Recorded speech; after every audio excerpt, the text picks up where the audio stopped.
Today's topic is our legislation's gap harming business. My name is Antonio Lythcott. I am the moderator for today's panel discussion. This is the perfect topic to lead off the previous discussion when we speak on ICT governance within Barbados. I have a wide panel here. I'm sure a lot of questions will be aired from the audience. We want this to be a very interactive session, just to ensure that we get the best out of this 1 hour we have here. So I'm expecting the audience to drive a lot of the conversation. I will go ahead and introduce my panel. On my immediate left, I have Mr. Roger Barker. Mr. Barker is legal counsel in the Solicitor General's office. He also holds a degree in public administration, and he will be the one kind of tidying up from a legal aspect as we go into our discussion. On his immediate left, I have... Let me just correct you. A postgraduate diploma in public sector management. Okay, thank you for that. On his immediate left, I have Mr. Gabriel Abed, and I believe he would have been one of those individuals in the media over the last couple of months fairly often. Mr. Abed is a 30-year-old Barbadian and a Barbados global leader and expert on blockchain technology.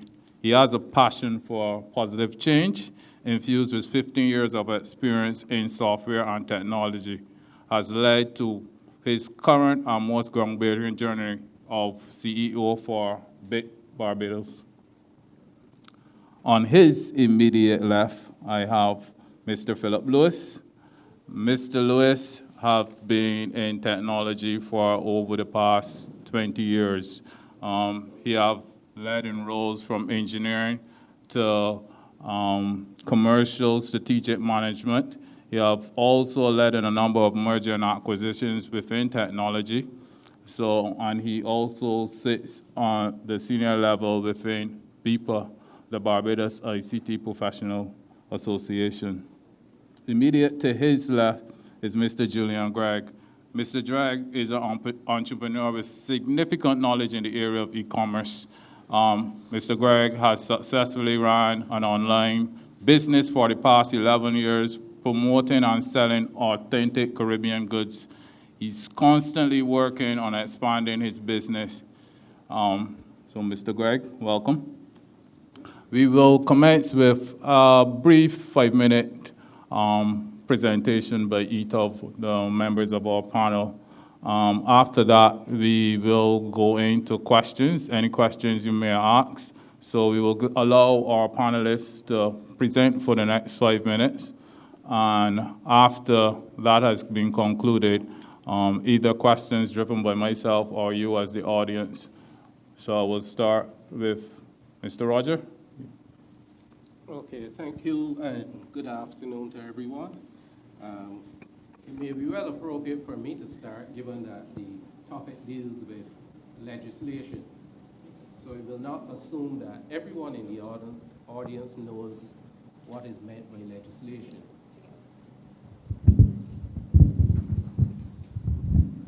So when we speak about legislation or statutes, we are generally speaking about the laws made by Parliament. So we know that generally on Tuesdays, the House of Assembly meets, and then on Wednesday, there's the upper house or the Senate.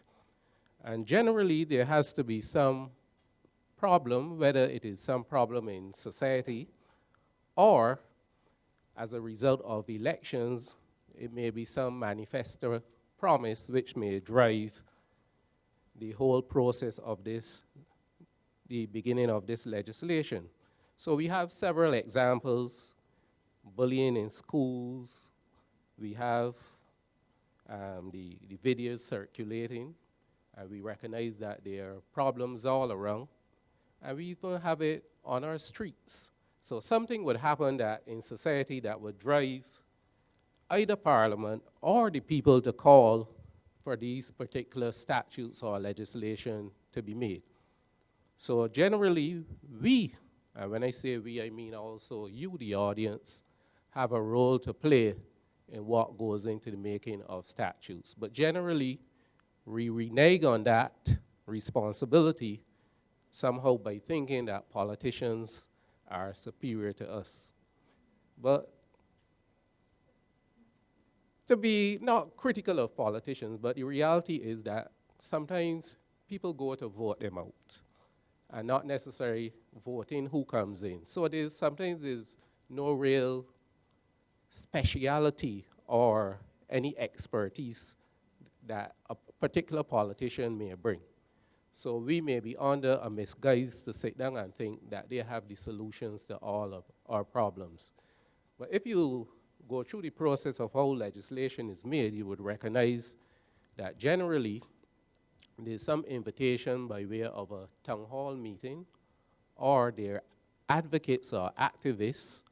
There are also groups, specialized groups who deal with these particular issues that are generally called upon to make contributions. But generally, we don't turn out at the town hall meetings. We don't write letters to the editors. We don't call in on the programs, but we complain that you hear the same people every day. So obviously, their views are the ones that are acted upon because those are the views that are heard every day. But if we take it as a personal responsibility that we have a contribution to make, then sometimes the very gaps now that we are looking to plug, we may solve from the beginning. Because it is only, I think, the budget that goes slightly different in that the budget is kept a secret until the date of delivery.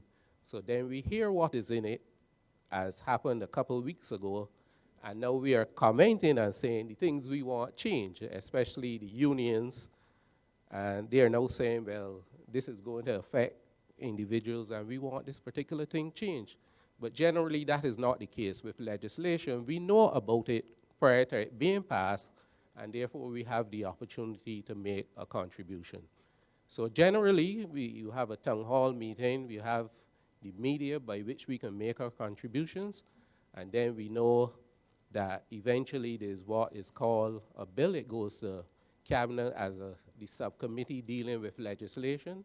Then there's a bill, it goes to the Chief Parliamentary Council, and those who are specialized in drafting will seek to inculcate all these views into the piece of legislation. But again, to come up with the very best legislation possible, you need foresight. And therefore, again, it all depends on our vision and how far we can see down the road. Growing up, we all knew what a bicycle was, right? A bicycle was simply something with two wheels and a handlebar. Then we knew the difference between a bicycle and a tricycle, to get very, very simple examples. And we also knew what was a motor car. We also knew what was a truck. But in today's world now, we see something with two wheels, rather than it has a handlebar.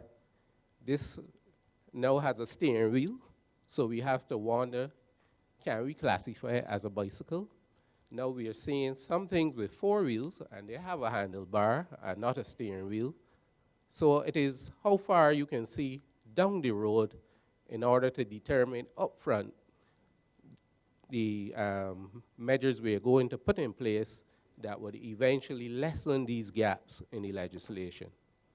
So therefore, it is up to us as individuals when there's a problem in society to make our contribution and to recognize, not to depend just on Parliament and the politicians, because as in many cases that we see, they don't really have the answer. It is society in general. They have to listen to us and our views, and therefore that would assist in helping us to plug these gaps. So generally, just to go through how it is made, you know, then there's a bill that goes to Parliament, then there's a reading, it's introduced by the particular minister responsible for the area, in which, for example, if it's a crime, it would be the Attorney General, and then we know there's a general debate, then there's intense discussion, then there's voting, it is passed through one house, then it goes on to the next house, which is the upper house or the Senate. But generally, we know they don't find too many things wrong because they normally rubber stamp. So that's why it is important that we as the citizens also pay attention and make sure that we make a contribution, and therefore we would have less of these gaps to come subsequently to try to plug. Okay, thank you, Ms. So we are asked to tell a little bit about ourselves and introduce what we're up. Bitt.com is a financial technology company. Our main focus is bringing financial inclusion to the region of the Caribbean. We're doing this via introducing a new type of technology and trying to introduce it to citizens at different layers of the money supply chain. So whether it's at the retail layer, at the commercial banking layer, or at the central banking layer. So a big part of our role is actually working with various regulators and looking at regulatory frameworks and seeing how we can amend that, which is quite adequate to today's discussion of how is legislation creating a gap or harming business growth or development. And it absolutely is. I'm not going to get into it because we'll save it for the panel. But our main focus and mission, as I said, is bringing financial inclusion via a new form of technology, which is, gives the capacity to democratize the payment space and allow us to offer services to individuals in the region that are in line with the form of data messages and text messages, but now applied to money and the ability to move money frictionlessly in an open and frictionless system. Hi, good afternoon, everyone. My name is Phillip Lewis from Northpoint Consulting. We're a telecommunications and IT company, so data and information we deal heavily in, and you'll see why I'm going to speak about that a little bit later. But I want to start by a one-question quiz to the audience, and we're going to have a competition between this side and this side. So the one question is, what's the price of the most expensive thing that you can get on Amazon, roughly? What do you think the price is? Anyone over this side? So basically, how much can you buy on Amazon in a single transaction for a single item? How much? Come on, much more than that. Much more than that. Anybody? $250,000. Well, give that man a praise. It's roughly $250,000 for I believe it's a high-end watch. There's a crystal chandelier that's also very near to that as well.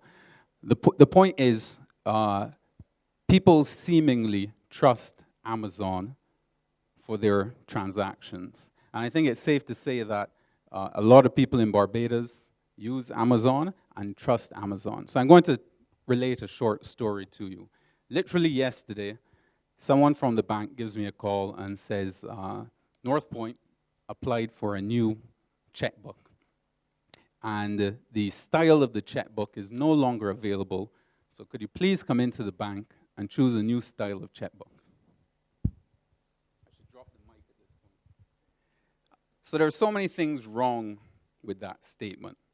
Gabriel would tell you, well, let's start with the checkbook. Can we get away from using checkbooks, right? And I agree with that, but even though I'm an ICT company, we're still forced to use checkbooks for various reasons. But what I want to focus on is the mindset from a private company. So this isn't government. Government gets its licks for many things. This isn't government. From a private company, why don't you just come into the bank? As if I'm in my office, if any of us are doing nothing, twiddling our thumbs, looking to go into the bank, come on. The point here is, we have an Electronic Transactions Act in Barbados. We have Consumer Protection Act in Barbados. But we as a people are not embracing these legislations that have been put in place. We're not making sure that we're educated about what's out there so that we can use them. And, you know, I believe a part of the problem there is you know, just very cultural and our attitude. So when a bank calls and it says, Now, this is obviously a multinational bank. I would really like to find out if it's a Canadian bank. So if in Canada, if the branches over there say the same thing, do they just tell their customers, their business customers, just come in to choose a style of a checkbook? So the point here is there are legislative gaps. And within the Electronic Transaction Act, Consumer Protection Act, there are gaps, there are areas for amendments and so on, I'm sure. But there are also gaps that we also have to look at, which is the people gaps. You can put the legislation in place, but then you also have, I think, an equally large, if not larger issue, that you also then have to build capacity, build knowledge, and how do you actually use the acts. I see many contracts, I'm sure all of us do, where when it lists how you communicate as part of this contract, it's fax, it's by mail, and you have to list your address and who to and all of this. And nowhere in it is email. I mean, the most basic form of communication these days. So there are issues there that are more about people issues and just cultural issues that we need to overcome. The DPD mentioned this afternoon that Barbados doesn't have a Freedom of Information Act. And I also read that that might also be the reason why we don't have a Privacy and Data Protection Act. So at the end of the day, the two of them overlap and you have to get them both right. So I'm not sure if that's the case, but at the end of the day, we don't have a Freedom of Information Act and we don't have a Privacy and Data Protection Act. I believe it's been drafted, but not legislated. Now those are fundamental acts required if we're to enter into the information society, and when we talk about digital economy and so on. Information and data is now fundamental to how people are going to be doing business. And for an economy like Barbados, without the oil, raw materials, and so on, we rely on information and data. So we have to have it, and we have to have those acts in place that allow for the transaction of data, the safe and legal transaction of data. Government is typically one of the largest producers of data, or should be. So of course there have to be systems in place to collect the data, to then make sound business decisions based on that data. At the end of the day, that data also should be open and transparent to society, so that society can benefit from the data and that entrepreneurs can use the data and so on. There is an index, Global Open Data Index, which tracks the openness of data across all countries. The Caribbean performs below average, and Barbados performs below average within the Caribbean. So indexes are indexes, they have different measurement criteria and so on, so you can't necessarily trust all of them. But at the end of the day, I think it can be said that there's more work to be done in making data available, freely available, and we need those acts to be passed in order to do that. And where I'll end off is just a thought on cybersecurity.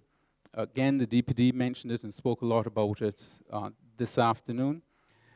So there are, I think, additional legislation that's required there. There's also opportunity that's enabled through cybersecurity and making sure that we're secure, making sure that businesses are doing the right thing through compliance and so on. So there's a lot of business out there in assessing and auditing companies and making sure that they're financially sound and that their risks are being assessed and mitigated and so on. Some of that is done for IT, but from what I've seen, definitely not enough. So we definitely need to close that gap where in our compliance rules and policies that we build in cybersecurity issues into that as well. Thank you. Thanks, Phillip. Afternoon, everyone. My name is Julian Greig, Managing Director of Caricraft.com. Caricraft.com is an online retailer of authentic Caribbean goods, based here in Barbados, but we reach out across the region, and we supply these goods and products to our clientele worldwide.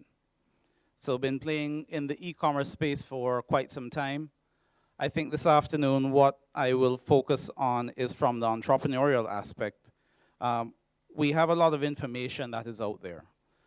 And unfortunately, there is not enough discussion around it. I think people go off and make statements, and that statement, just like the WhatsApp message, becomes a fact, whether they've researched it or not. All right, so that ranges from how easy it is or isn't to get a merchant account, whether you can or can't do the processing of transactions here or offshore. And it has a wider impact, therefore, on this overall digital economy. So we're talking about entrepreneurship. We're trying to drive that within Barbados and within the region. However, we need to educate, we need to share the information, and we need to make sure that that legislation is in place to actually facilitate doing business easier in this online economy. I will just actually tap back to something that Phillip started on with regards to confidence in the system as well. And it is something that we can have a discussion around, which really is we, as I say, are very comfortable to take our credit card or whatever other payment that we're using and use that in an overseas-based website. However, the flip side is definitely not true. So just by show of hands, outside of buying tickets for crop over, who else is comfortable shopping online locally? Locally.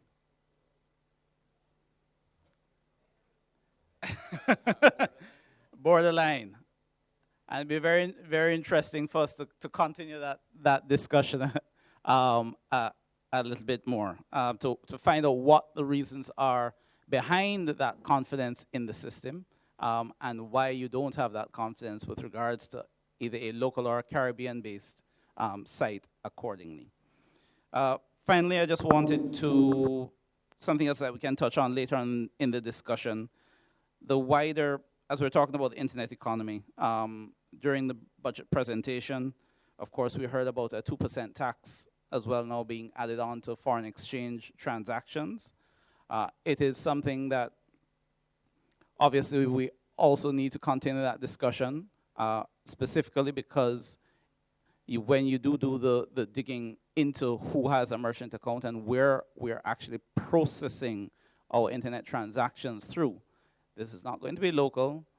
The majority of that is going to be done offshore in some payment gateway in Bermuda, in Cayman, whichever banking system they are using. So that's an automatic add-on now with regards to the cost of doing business, right? So it will also have an impact within the Barbados internet economy. Mr. Moderator, I'll hand back over to you, and we can continue the discussion. Okay, thanks, Julian. I will pose my first question kind of to lead off to what Julian was just speaking to, and confidence in the system. Mr. Abed, you are leading in an innovative space around cryptocurrency, the blockchain technology. There's no legislation, subject to correction, in that area. How have you basically set up your business to be successful, knowing that you need to first get the confidence in the system and get people using your technology, and then how do you basically speak to the legislators, the policies, regulators to kind of address issues to make your business a viable one in Barbados? Okay, so for starters, seeking out regulatory oversight, and that was a battle over the last 4 years. Once again, I go back to the title of today's topic, which is how lacking legislation harms business growth. Our company spent way more than we should have between legal opinions, active legal research, lobbying for legislation reform, or a situation whereby a entity in the government can look towards a sandbox environment that extends that sort of limitation.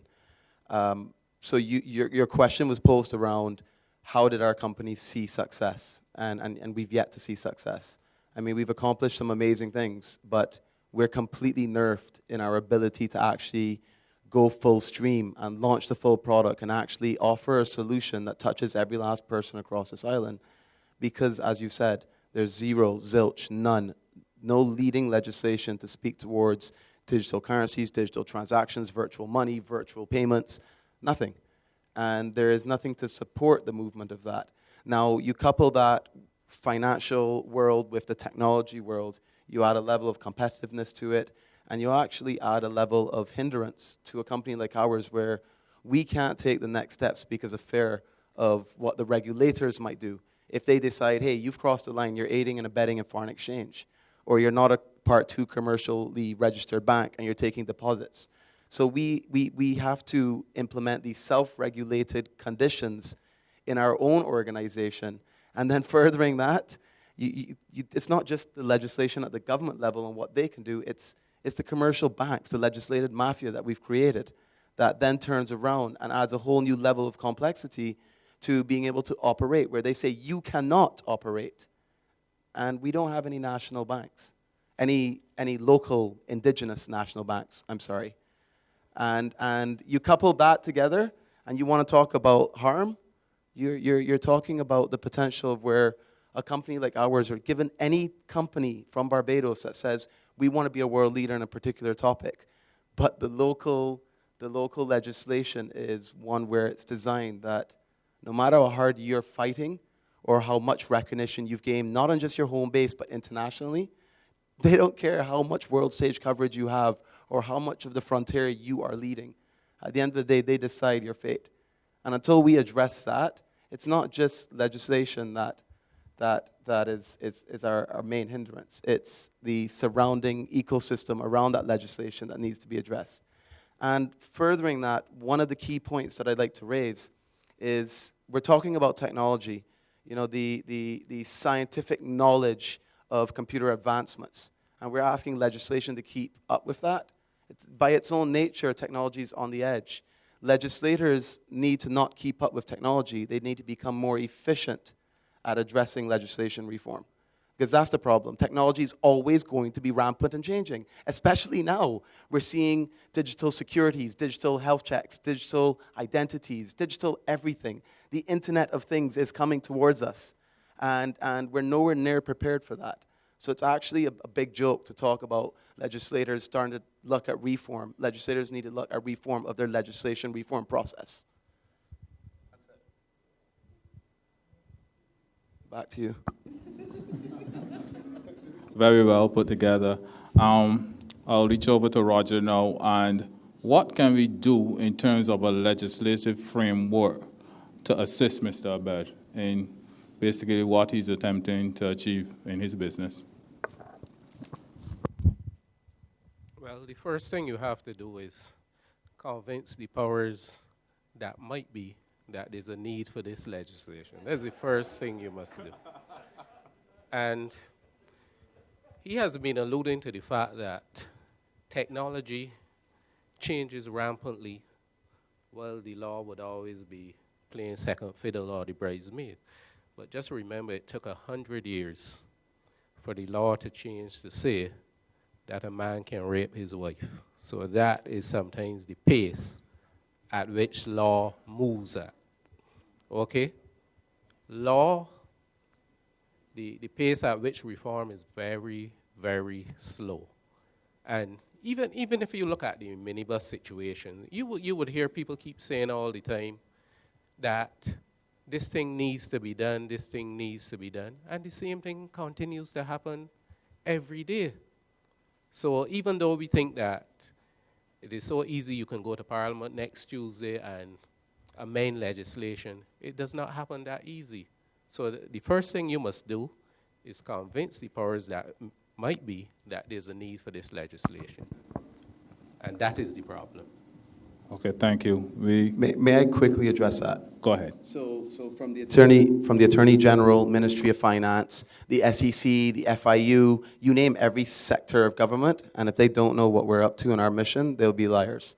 So the powers that be are well aware. The problem is that the legislators, the regulators, the government, they're so caught up in trying to run an economy, they don't have time to then refocus on how to make that economy more efficient on things which they don't deem or may not deem as critical as the running of the current economy. Hold on. So then that comes down to companies like ours having to turn around and say, okay, well, we'll form a working group and we'll bring on this guy from Caribbean Development Bank and this guy from the Banking Association, and we'll put our own resources into it. Okay, well then we'll hire research teams from UE and bring on interns and hire some economists to start building out arguments. Okay, well that's not enough. Well then we'll start hiring legislators to look at legislation reform and actually go through the process of rewriting the legislation and proposing it. So a couple $100,000 later, you're looking at it and saying, how does legislation reform in Barbados harm entrepreneurs? And then finally, on the argument of, 100 years ago, we had legislation that said X, Y, or Z, and we were able to amend it 100 years later.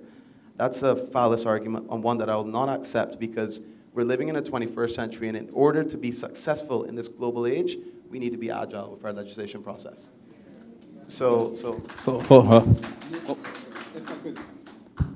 If I could just add to that. At the end of the day, Barbados is not special. The issue of legislative reform affects all countries. And at the end of the day, we have seen several countries that have been able to do it and keep ahead of, or try to keep ahead of the curve, do it in a sensible, efficient manner so that they can progress into the digital economy. So Barbados definitely needs to get on board. As I said, we don't have the raw materials and resources to fall back on.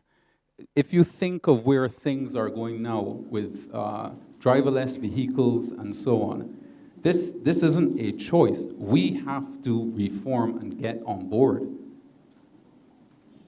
Okay, we're warming up. Stephen?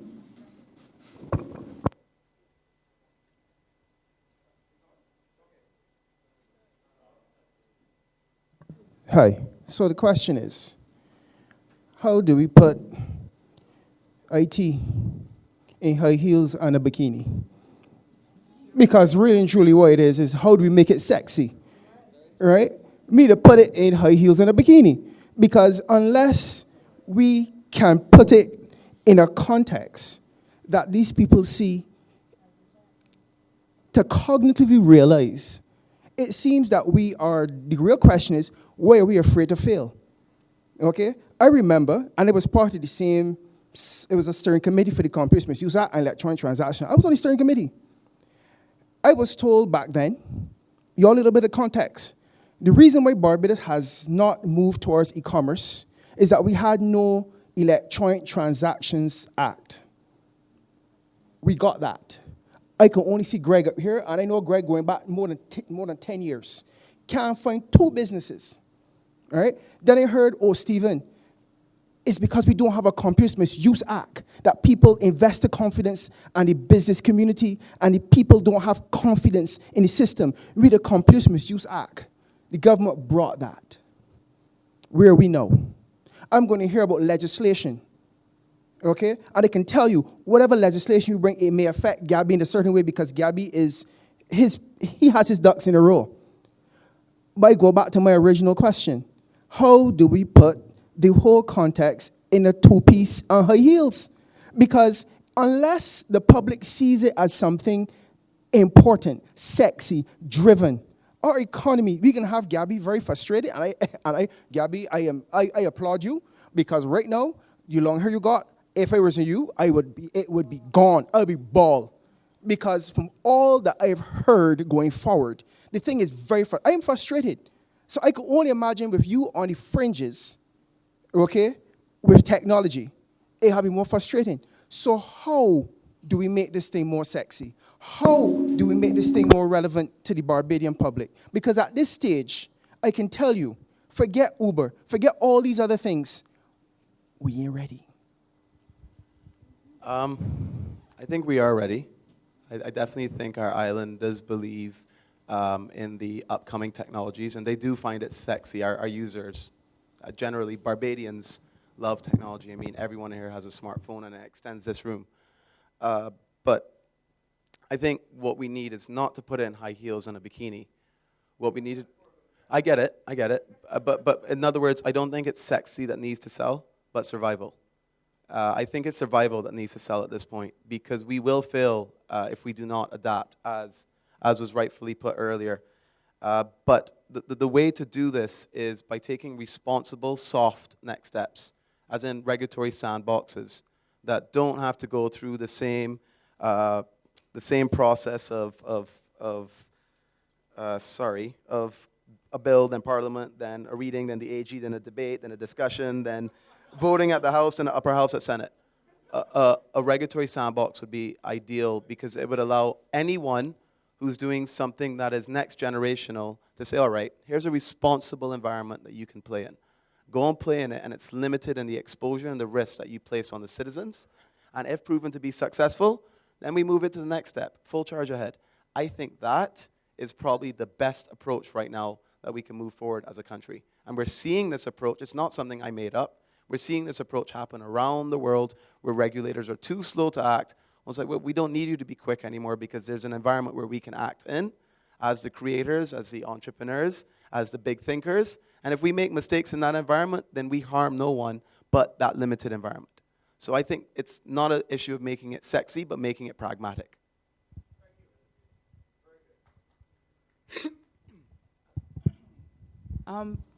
Another question for the panel, seeking a sort of opinion poll here. How much of the issues that we have outlined here are legislation gaps or execution gaps? Because we've seen quite a bit of legislation from the wonderful persons here who've advised us on legal aspects. How much of what we are not seeing actually happen is execution problems or execution timidness versus anything else, particularly with regard to the Electronic Transaction Act? That the first time that many people may have even known that that was the existence may have been when they came in this room today. And I think it goes back to that original question which I asked along that line. I think that the legislation, as I say, is one bit of the piece of the pie. We now need to move into, I won't say execution, but education. We need to bring people along that same journey that Gabriel is talking about, of actually touching it, feeling it, using it. There is, we need to get to that stage of using the phone to pay for your bus ticket. Every day, somebody's going to line up at that bus stop and now have to do a transaction.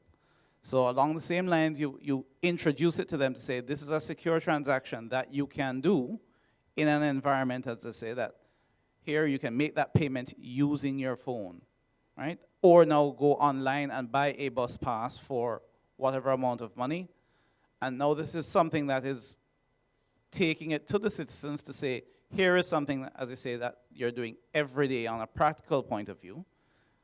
They're now getting some confidence in now, okay, I can do this electronic transaction. Nobody's run away with my credit card or whatever other type of online currency that I am using. And now I can move into doing other types of transactions because I am now confident in the system. I do believe that there is a confidence, obviously, that Amazon is keeping all of our information safe and secure, right? And they've been keeping it safe for the last 10, 15 years, however long they've been in business. However, the same systems that Amazon is using are the same systems that we have access to, right? But from a practical point of view, I can tell you, again, coming back from a Caribbean site, that the majority of my customers are going to use PayPal because they're going to say, I don't know what the limitations are with regards to doing electronic transaction, buying from a Caribbean or a Barbadian site. I don't have any confidence in that. So the only way I'm going to do it is not to share all of my information. I'm going to use PayPal and try it out. And at least if something happens, I have some type of recourse, right? So that is where we now need to move forward along both lines. As I say, yes, make it practical for the local community to be able to now touch and feel it. The payment of taxes, we started it, and I know that DPD is here and they can speak with regards to what their plans are and how that project is coming along. But I think that will go a long way in obviously bringing the public to now using that technology. And then you can get some confidence if there are some incentives for the local entrepreneurs now to say, by the way, yes, we want to move into this economy, where are the benefits? For somebody who is going to try taking this forward and putting this into the market, where are the incentives for the online entrepreneurs to now take that forward? Right. Thanks, Julian. Next question from the audience. Hi. In the absence of real regulation, aside from just the fear of running afoul of future regulation, what are your motivations in defining policies that are very restrictive? I ask specifically because as a resident here but a citizen of the U.S., I was actually denied a Bitt account. So, no fault to you. I'm an active cryptocurrency developer myself, but I just was wondering where you get your policy decisions from in the absence of these legislative acts and the fact that anything is unlikely to go through legislation for a very long time. Okay, so we take best practices from the industry, and we also look at other regulatory frameworks. One of our major followings of such a framework, which we are applying for, so that's why we follow it stringently, is the New York Bitt license by the New York Financial State Department. The reason you got rejected as a US resident is because Uncle Sam says unless I have 40 plus MTL licenses, I cannot serve a United States customer, and I don't want to go to jail. So yes, but you still have a US passport, and you still are subject to the Patriot Act and the Money Secrecy Act and a bunch of other acts which I haven't subscribed to as yet as an organization. So in light of legislation not being there to support us, we act in a best effort to make sure that we follow frameworks which we deem are extremely responsible and to our detriment, because they are too responsible, as you have seen where you've been rejected access because you happen to be a US customer living in Barbados. But these extremes, such are, that I was indicating to earlier, that are harming our company, harming the potential to earn profits off of yourself, sucks. But the truth is, we have to take these measures to ensure, once again, that we don't harm the last 4 years of our work of building up with the rapport we have with the central bank, or with the Ministry of Finance, or the government of Barbados, or the international bodies on the blockchain sector. The last thing we want is for a regulator, not necessarily our regulator, but a regulator, to say that we have acted in fault of their jurisdiction. And we don't wish for that to happen. So what we end up doing is spending a stupid amount of money to ensure that we can operate within that limited confinement that does not earn us nearly as much. So it's a lost model, to be quite honest, and a battle that we fight every single day to try to change. Good evening, everybody. The question is geared towards Gabriel, but by extension, the rest of the panel. What is stopping you from extending the business or the model throughout the Caribbean? Patriotism to this island, and not wanting the 40-plus pages that I've employed to have to be employed in some other island that doesn't benefit us immediately, if I'm being blunt. Good. If I'm being blunt. However, we are a CARICOM team. But the idea here is, as I've set up our headquarters here, I'm a Barbadian, and I shouldn't have to run from my shores because legislation couldn't meet the demands of something that could benefit us immensely. It should be the opposite way around. So if we want something to change, we have to be that change. We've heard that before, right? Right, and I'm taking that stance with aggression. So then why does it stop you from having your business operating here, but have the framework started somewhere else? We do have that right now. Okay. It depends on the island, the jurisdiction, and what's allowed. It depends on what the legal opinions and the taxation and the local governments allow us to do. For example, we're getting a lot of leeway in Aruba, but not much in, let's just say, an island like Trinidad, which just had a change in governor. So it depends on the jurisdiction. However, the entire model of a digital ecosystem designed from the central bank to the commercial bank, all the way down to the retail consumer, that's something that needs to be deployed on this island for multiple reasons. So while, yes, I could deploy that somewhere else, my mission is to deploy it here first. I 100% agree with that. It's just from the standpoint of what Greig was talking about and what the rest are talking about. When we have a CARICOM single market economy, how do we leverage that to influence the policy that you're asking for? Our 2020 vision is to build out the Caribbean settlement network that bolsters on Article 14 of the revised Treaty of Chaguaramas, which defines CARICOM. Correct. So believe me, we are CARICOM focused. Good. But I'm a Barbadian citizen, and I think our island should be benefiting from this first and foremost. Okay. Answers the question. Yeah, I'll just add to that that at the end of the day, we do business across the Caribbean, but ditto to what Gabriel said, we have significant challenges here in our legislation, in the way we're structured to deliver and support ICT and so on. And this is where I live, and this is where my children live. So ultimately, it's about fixing our issues here. There are other Caribbean islands that are more advanced than us that actually we should use as a model for, in certain circumstances, for what we're doing. They're pushing ahead with their legislation and making change and so on. We seem to have a challenge here, and it's up to all of us here to give it every effort to fix it. This is where our families are.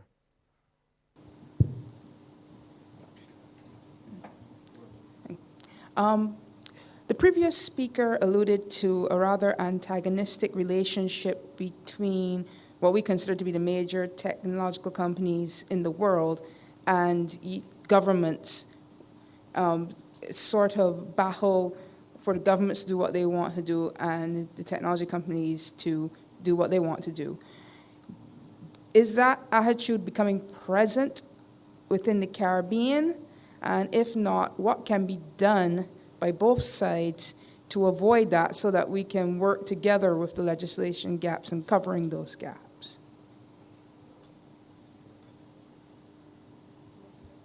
I could just say that it doesn't apply to my business as such. So we're not trying to fight government in any way whatsoever. Our mission is to make sure that we deliver ICT services in the most professional manner, in a manner that you can expect to get in any type of developed country, as well as to support that, where we see deficiencies, so to try and fill those deficiencies. Examples are local number portability, for example. So, that's a deficiency that we have right now. And there are many others. We're talking about legislative gaps right now. So our mission is to provide the best level of service to Barbadians. And at the end of the day, ICT supports all industries. It makes all industries more efficient and productive if it's employed effectively. And we're not doing a good enough job of employing it effectively today. So it's education.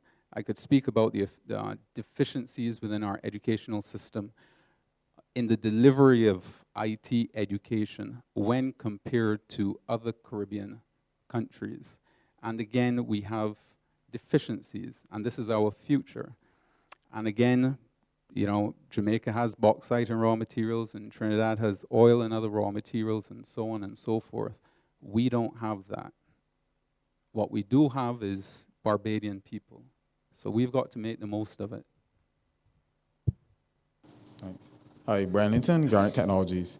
Right, in terms of legislation gaps and losing money, in the case of a mobile app developer who's developing an Android app, you need a Google merchant account to sell your app.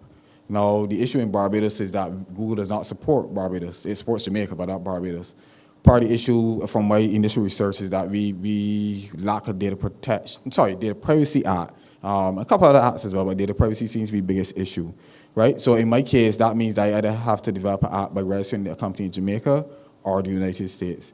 When I tell that, if I say that to a client, they're like, okay, I don't see why I have to do this. I don't want to register in Jamaica. I don't want to register in the US. I'm not going to develop this app. So directly as a developer, I'm losing money. Yeah, or I have a situation where some companies say, sure, not a problem. are registered in the US, but I'll keep my money in the United States, which then becomes a little gray. Am I aiding and abetting someone not bringing home the funds that they should be? My query is, I'm an individual, or in some cases, I'm a member of an organization, Barbados ICT Professional Association. How do I change legislation or begin the process of changing legislation? Who do I go to? Who do I speak to first in order to start that process? Because I think I know which legislation needs to be enacted, but I'm not sure who to go to get that legislation enacted.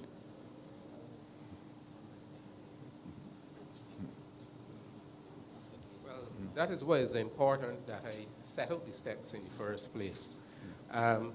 Even though you heard Gabriel said, and he accepted that government knows.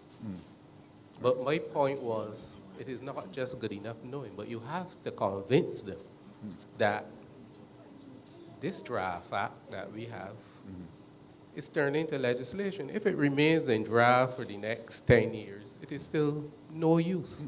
Right. If it is passed and it does not receive the assent of the Governor General, it is still no use. And based on the discussion you heard this afternoon, one thing we recognize that it is necessary. So therefore, again, it comes down to the point of convincing the powers that might be that this needs to be done and to be done quickly. And the point about the 100 years was just to emphasize, not that it would take 100 years, but the slow process by which the law moves. You would have heard the DPP made mention of the fact that we don't reinvent the wheel. We copy legislation from other places. So again, they will be looking, the Chief Parliamentary Council, to see which jurisdiction that they will be copying this law from. So it is not as simple as it is made to be sound to be. It is a slow process, and the important thing is Gabriel and company must put pressure on the powers that may be to make them recognize this is something that must be done quickly. Because we know too that as soon as this legislation is passed, technology gone ahead again. And you need to make amendments quickly all the time. So it comes back to the point that I've been making all along, that at the end of the day, you have to convince the powers that meet, and all that power lies within us that are here today. Well, just a very quick follow-up. Would it make sense, similar to Mr. Abed, to have someone draft legislation and then take it to government, or alternatively copy it from somewhere? It's already drafted. The Data Protection Act is here already drafted. Sorry. So the next step is to get it before Parliament. Okay, right. So he must, or all of us who are interested in seeing this legislation come to fruition, must put pressure on the government to bring it to Parliament. Okay, thanks. And to that extent, part of the pressure that we've been doing is forming working groups.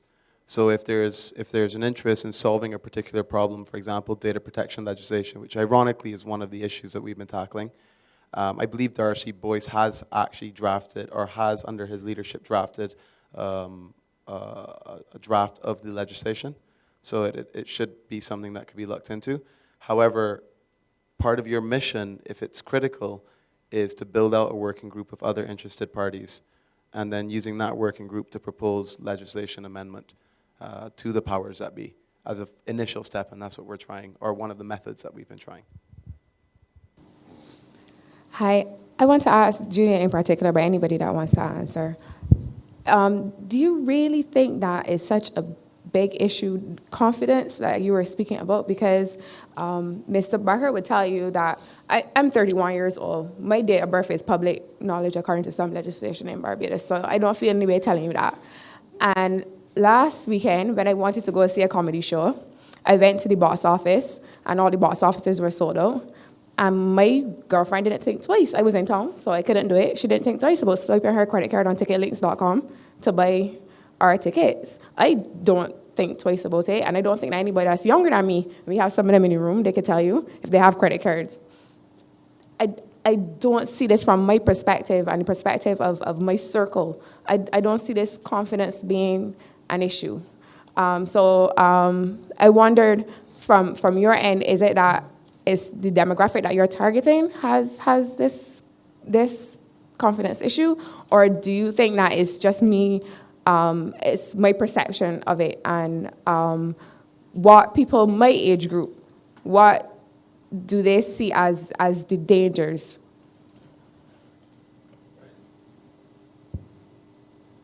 So, Ashel, I think it's two different things there. So one is, as you say, the demographic. So demographic being the local, and then second demographic being, yes, the age group.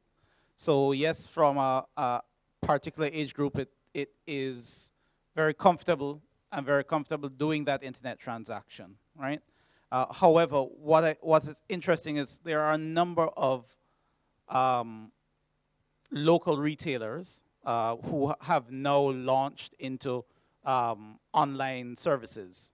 And it's very interesting, as I say, outside of tickets are really easy because it's something that you want to do. As I say, I think people think of it as a one-time transaction. But I'd love to, I'm not plugging any, but I'd love to find out who shops at courts online, who shops at Carter's online, who buys their computer equipment online. Yes, they do. Yeah, so Harmony is selling dresses online. So there are a range of different local online retailers at the present time. And it would be interesting to find out from the feedback that I have gotten is that obviously people are not taking up those services at the present time, although they're being made available to them. My particular clientele is more of a international clientele because I am exporting. However, so therefore I'm talking about international people now coming to a e-commerce site, looking at that site and saying, well, by the way, this site is based where? In Barbados. As I say, no, they can't get an Amazon store, again, because of some other financial challenges. As I say, Amazon doesn't recognize Barbados as one of those areas where you're able to open up your own Amazon store. eBay and a number of others also have that type of limitation. And so those international customers are now going to say, by the way, I don't have much confidence in the Caribbean. I mean, I've spoken to those customers. They're young, they're old. They just don't think that the information is going to be held secure. They're not aware of what those, as I say, what the legislation is in place. And so they're not willing to they're not willing to do open, regular credit card-based type transaction. But they will do it through PayPal or other entities where they're, obviously the information is not shown to you as the retailer, but they're able to get the goods. So that's been the experience. Thank you. I think we are about to take our last question. Well, thank you very much. Phillip Jackson, PhD student, UE. I just want to, I forget some of the other comments looking at the time and just make one. I would like to congratulate the organizers for the governance forum, because a forum allows individuals, entrepreneurs, other stakeholders to share their concerns. And in the context of legislation, lots of time there's information asymmetries between the policymaker, the public servant advisor, and the entrepreneur who's cutting edge. And that's the benefit of having fora like these, so that the information can be shared and the activism can occur and the advocacy can occur. And what would really help that is for us to push towards helping our societies, our citizens, as well as our policymakers to start reimagining Barbados in the terms of a digital economy. We have been stuck in using ICT mainly as an enabler, as for efficiency or productivity gains, but we have not shifted to that paradigm where we conceive ourselves as for wealth creation through content creation or other means of appropriating digital technologies. So that's the vision, the paradigm within which citizens as well as policymakers think is important. But that's why fora like these are very important, and really want to congratulate the organizers. And I hope that you create more opportunities for greater participation. And I believe, and because I kind of understand how politicians work because of my previous job, when there is enough critical mass coming from advocacy, politicians tend to act. And as you bridge the information gap and reduce the asymmetries, I think it can create a sort of environment to stimulate this sort of changes. But of course, patience is also important, but knowledge dispersion is critical. So thank you, and best wishes. Okay, thank you. That was our last question. I'm sure we could discuss this topic all evening. We spoke about confidence in the system. We spoke about creating regulatory sandbox to speed up the legislative process. From my perspective, I think it leads to a situation where we have a knowledge gap between that structure that exists that approves legislation and we, the ICT professionals, and I think we just need to find that vehicle of where we can empower them to make these decisions a lot more speedily. Thank everyone for attending and listening. I think it was a great session. The question we all have to walk away with is how do we bridge that knowledge gap and allow businesses like Bitt to survive in an economy that is very restrictive at the moment. And we believe the only means of propelling Barbados the way forward is through technology, and I thank you.